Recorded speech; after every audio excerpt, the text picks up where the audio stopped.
जय श्री राधे। नाम जप का असर होगा, जल्द होगा, ध्यान से सुने। परम पूज्य श्री हनुमान प्रसाद पोद्दार जी महाराज कहते हैं, गत श्रेष्ठ शुक्ला द्वितीया को दरभंगे के लक्ष्मी सागर तालाब पर श्री जंगली बाबा साधु के दर्शन करने के लिए कदारबाद मोहल्ले के पश्चिम दक्षिण की ओर रहने वाले श्री कुंज बिहारी वैद्य गए। इनके भाई श्री सत्यदेव मिश्र भी चिकित्सक थे और उनका औषधालय दरभंगे में कदराबाद मोहल्ले में है।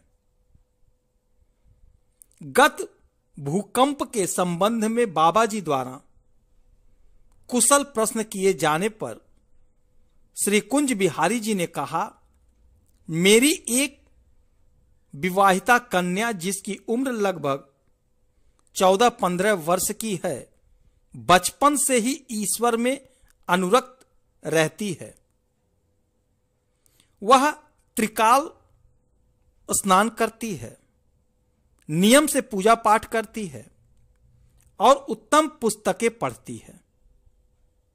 उसने श्री बद्री नारायण धाम की यात्रा भी की है और वहां से लौटने पर वह बड़ी श्रद्धा के साथ भागवत मूर्ति की पूजा करती है।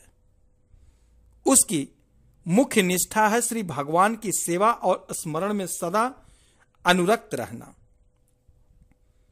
इसमें वह श्री मीराबाई को अपना आदर्श मानती है।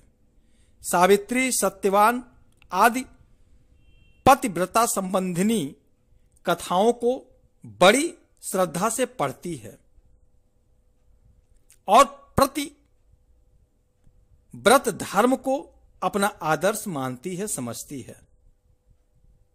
श्री भगवान की सेवा में जीवन लगाने की स्वाभाविक प्रवृत्ति होने पर भी वह पिता माता की आज्ञा को सिरोधार्य कर विवाह के लिए सहमत हुई थी, परंतु अब भी भागवत सेवा ही उसके जीवन का मुख्य व्रत है और वह अपना अधिकांश समय ईश्वर स्मरण में ही बिताती है।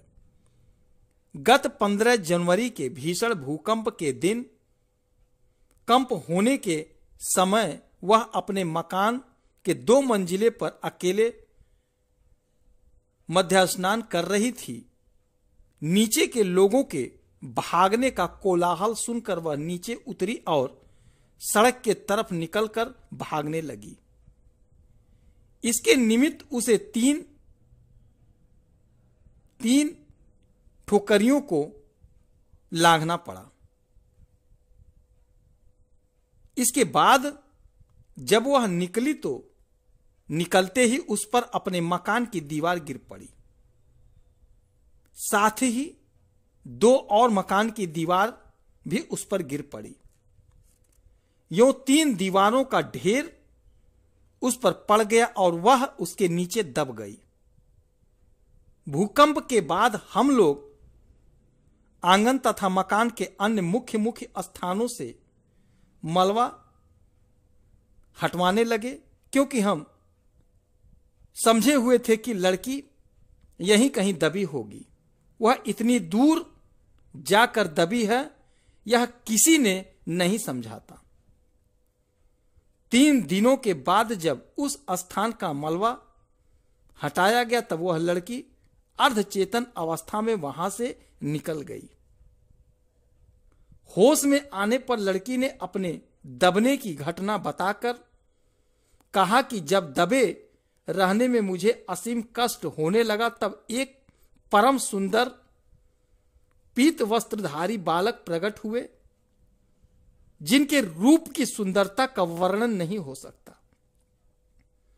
उन्होंने मुझे आश्वासन देकर कहा कि तुम्हारा कष्ट दूर होगा, जीवन की शंका मत करो, तुम जीती ही इस अवस्था से छूट जाओगी। वह बालक जब मेरी पीठ पर हाथ रखे थे तब मुझे ना बोझ मालूम होता था ना कोई कष्ट। इस प्रकार वह मेरी पीठ पर हाथ रखकर मेरे कष्टों को दूर करते थे और तब मुझको नींद भी आती थी।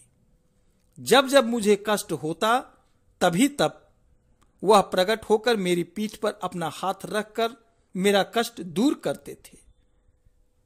लड़की के पिता ने कहा कि भूकंप के बाद उस लड़की की श्रद्धा भक्ति श्री भगवान में और भी अधिक बढ़ गई। भूकंप के संबंध में ऐसी अनेक घटनाएं हुई जिनसे विपत्तिग्रस्तों की रक्षा हुई। वे बुरी से बुरी स्थिति में पड़कर भी बच गए। ऐसा होना ईश्वर की कृपा बिना संभव नहीं था।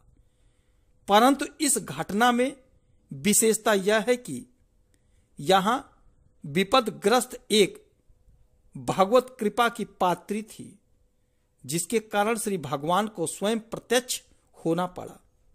इससे सिद्ध है कि हम कलिकाल में भी भक्त को भगवान साक्षात्कार होता है।